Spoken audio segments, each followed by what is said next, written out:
വാർത്തകളുടെ ഉറവിടം അറിയാൻ മാധ്യമപ്രവർത്തകരുടെ ഫോൺ പിടിച്ചെടുക്കൽ നടപടിയുമായി ക്രൈംബ്രാഞ്ച്. PSCയിലെ ഉദ്യോഗാർത്ഥികളുടെ വ്യക്തിഗത വിവരം ചോർന്ന വാർത്ത റിപ്പോർട്ട് ചെയ്ത മാധ്യമപത്രത്തിലെ ലേഖകൻ അനിരുദ്ധ അശോകനെതിരെയാണ് ക്രൈംബ്രാഞ്ചിന്റെ നീക്കം. വാർത്തയുടെ ഉറവിടം പുറത്തു കൊണ്ടുവരാൻ അനിരുദ്ധിന്റെ ഫോൺ 2 ദിവസത്തിനുള്ളിൽ ക്രൈംബ്രാഞ്ചിന് കൈമാറാൻ നിർദ്ദേശം. മാധ്യമപ്രവർത്തകർ റിപ്പോർട്ട് ചെയ്യുന്ന വാർത്തയുടെ ഉറവിടം വെളിപ്പെടുത്താനുള്ള ആവശ്യത്തിന് പിന്നാലെയാണ് ക്രൈംബ്രാഞ്ച് മാധ്യമപ്രവർത്തകരുടെ ഫോണും ആവശ്യപ്പെടുന്നത്. ഫോണിന്റെ നിർമ്മാണ വിവരങ്ങൾ ഉൾപ്പെടെ രേഖപ്പെടുത്തിക്കൊണ്ടുള്ള നോട്ടീസാണ് മാധ്യമം തിരുവനന്തപുരം ബ്യൂറോയിലെ റിപ്പോർട്ടർ അനിരുദ്ധ അശോകിന് ക്രൈംബ്രാഞ്ച് കത്ത് നൽകിയിട്ടുള്ളത്. PSCയുടെ ഏറ്റവും സീക്രട്ട് ആയിട്ടുള്ള രേഖ നിങ്ങൾക്ക് എങ്ങനെ ലഭിച്ചു എന്ന് മാത്രം ഞങ്ങൾക്ക് അറിഞ്ഞാൽ മതി. അതോടുകൂടി കേസ് നിങ്ങൾക്ക് ക്ലോസ് ചെയ്യാം എന്നുള്ള മറുപടിയാണ്.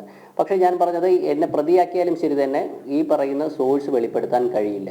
അങ്ങനെ ഏകദേശം 2 മണിക്കൂറോളം അവർ ഞാനുമായിട്ട് തർക്കിച്ചും വാദപ്രതിവാദങ്ങളിലൂടെയൊക്കെ കടന്നുപോയ ശേഷമാണ് ഒടുവിൽ എൻ്റെ മൊബൈൽ ഫോൺ ഈ 48 മണിക്കൂറിനുള്ളിൽ നിങ്ങൾ ഹാജരാക്കണം. ആ മൊബൈൽ ഫോണിൻ്റെ കൃത്യമായ EMI നമ്പർ വരെ രേഖപ്പെടുത്തിയ നോട്ടീസാണ് എനിക്ക് നൽകിയിട്ടുള്ളത്.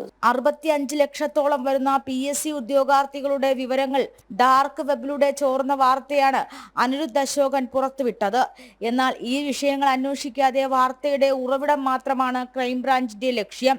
പോലീസിന് അന്വേഷിക്കാൻ പരിമിതിയുണ്ടെന്ന് നൽകിയ റിപ്പോർട്ടിന്റെ അടിസ്ഥാനത്തിലാണ് അത് സംസ്ഥാന ക്രൈംബ്രാഞ്ചിലേക്കും അത് സെൻട്രൽ യൂണിറ്റിലേക്കും വരുന്നത്.